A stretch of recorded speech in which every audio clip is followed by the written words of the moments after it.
And a good morning, good afternoon, good evening, wherever you might be in the world.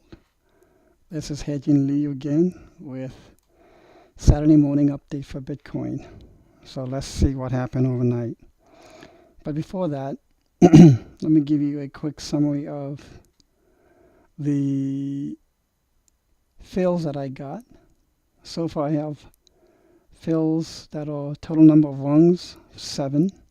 The latest one was the highest one, extremity one at 3740. And just to have more clarity on the chart, I am going to remove these rungs that have already been filled. That way it won't look as busy and we'll be able to see better the price bars. Okay. So again, 3, 4, 5. Wave 3 topped. There was W, X, Y, which is a current count that I have. Double zigzag. ABC is the first zigzag, separated by an X and another ABC zigzag. Okay. I have 1, 2, 3, 4, 5, 6 lower rungs available. Bear in mind these total number of rungs that are filled, 7. And the unfilled represent my first ladder at the first potential stop point of Bitcoin at 3,000. Now as and if it decides to retrace and go lower than my currently labeled Y, then these rungs will be available and ready to get filled. And I wouldn't be a bit worried about the paper loss of the ones that were already filled. Why is that? The reason is my first ladder, the unfilled and the ones filled at around the 3,000 level, which is when I set these up, represented not 100% of my dry powder. No, it represented about half of my dry powder. The reason it is, if it does go lower, I had said in an earlier analysis that based on this chart, the first step was here, the second horizontal major support, which was around 3,000. This is where I will cast my first ladder, and the second ladder will be in the third major support area as shown here, and this is probably where I'll cast another ladder if it goes lower than where 3,000 was. Okay, so that's the plan. What if you say, well, what if prices just go up, and wave 5 hits? There are several choices that I can have.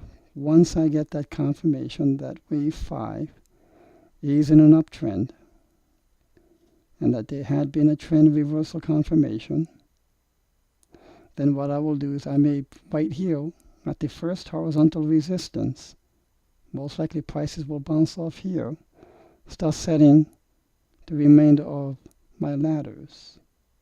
That's where my second ladder will go potentially.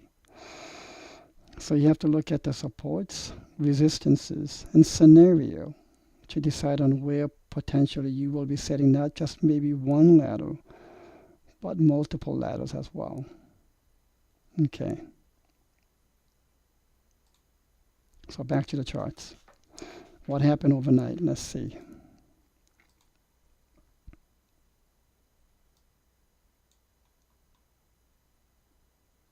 So here's an hourly chart. Prices bounced.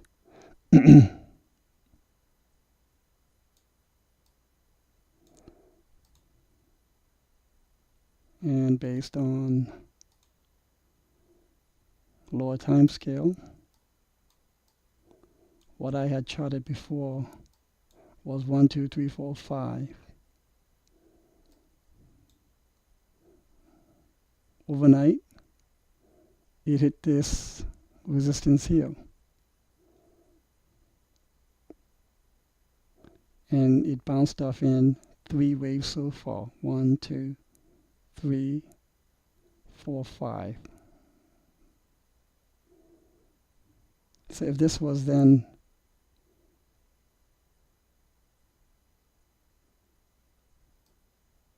wave, relabel this.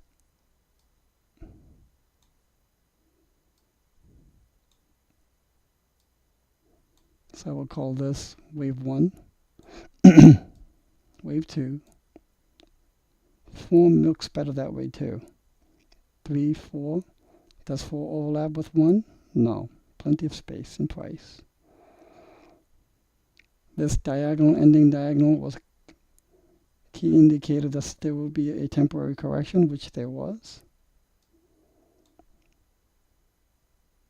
This downward pointing diagonal is often bullish. It broke out of it with a fury. Set 1, 2, 3, 4, and 5. A, B, C. So this will most likely be a zigzag. I'm looking at 1, 2, 3, 4, 5.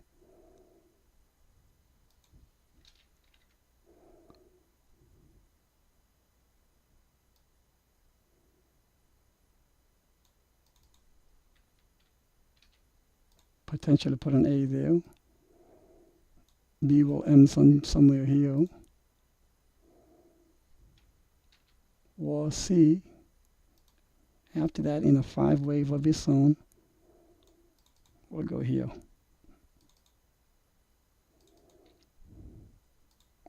Now this is just one potential.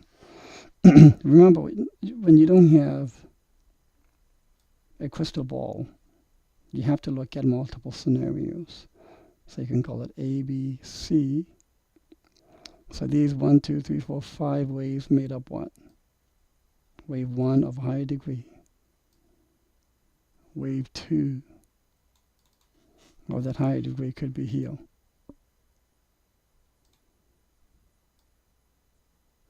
I can bet you if this does happen, the perma bears out there, or the doubters, who maybe were hurt so bad with a massive loss and they sold maybe here, or maybe they sold here out of panic. And they see this surge in disbelief. Can you imagine the emotions that are going through them? And they finally see a retrace and thinking, oh, okay. The human psychology says misery loves company, right? As soon as they see a retrace, they know, and the prices come close to where they sold, they get feeling a little better because they don't feel as dumb or foolish or pain, emotional distress. And the doubters will say, well, as this is retracing, as I saw a few comments this way too, that 4,000 is it, this is it, it'll go back down to 2,000. Absolutely possible, clearly, and waves could indicate that. But for now, I see this as a correction, and this correction could almost already be over.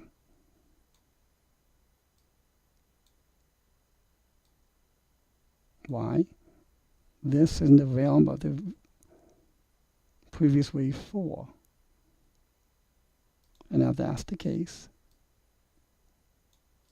prices should resume going up. So you might be thinking, all right, Hedgen, great analysis. So what you're telling me, it can go down or it can go up? Yes. Bottom line, it can go down or go up. How useful is that? Well, let's look at how you would determine the probability of where this will go. So here is the 15-minute MACD. It was trending down while in that same region price was trending up. Okay. Correction has taken place.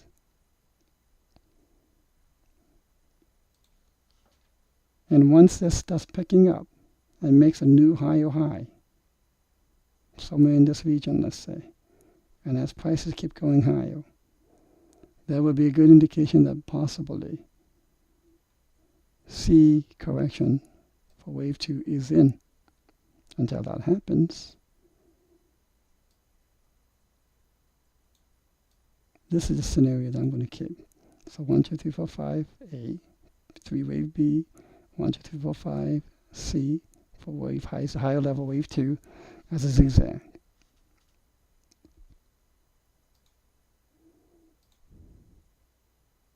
Here is the 1 hour MACD. If we have 5 waves, when we are now in wave 2, and which made up a higher level wave 1, and we are now in an ABC, remember, wave 2s technically can retrace 99.9% of all of wave 1 and doesn't get invalidated until it exceeds the lowest point of wave 1. That really is a very cruel rule for someone to have to wait. Well, it got invalidated. I don't follow it like that. I get stopped that way before that. Okay. Once this MACD starts turning, that will be a good indication wherever that 2 bottom might be. Like so. For those of you who didn't do any laddering, you might want to consider looking at this and say, okay, if I want to make an entry now, here's a good ladder where the support zone is. If the price hits there, that's a good ladder point, ladder rung, one of the rungs. Here's another possible rung. Here's another possible rung, 3 rungs, if you wanted to add your position on this correction. Okay? Which I will not do. I have already 7 rungs filled. And I'm going to maintain dry powder until further notice. Okay? So nothing real absolute. I'm not still yet calling the bottom on this until we exceed this. I also wanted to show you. So let's try to discern a pattern here. I had said earlier the potential for a slanted head and shoulders. But from a bigger scale,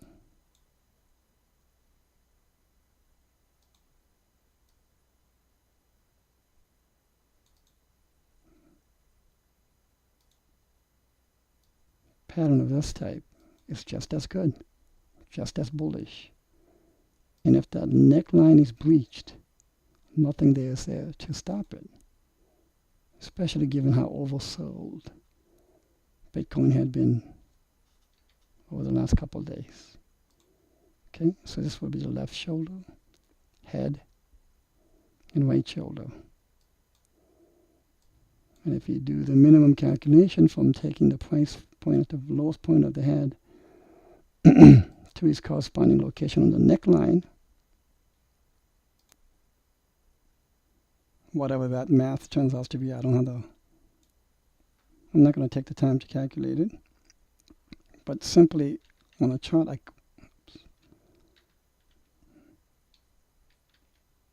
I copy that line, paste it, put it right on top of the first one. This would be the minimum target, 48.45, if this head and shoulders comes to fruition. Okay, so let's keep a close eye on this. The bear has not receded yet. Until we get further notice and confirmation that that has happened, whether this is the bottom or not of wave 4 remains to be decided.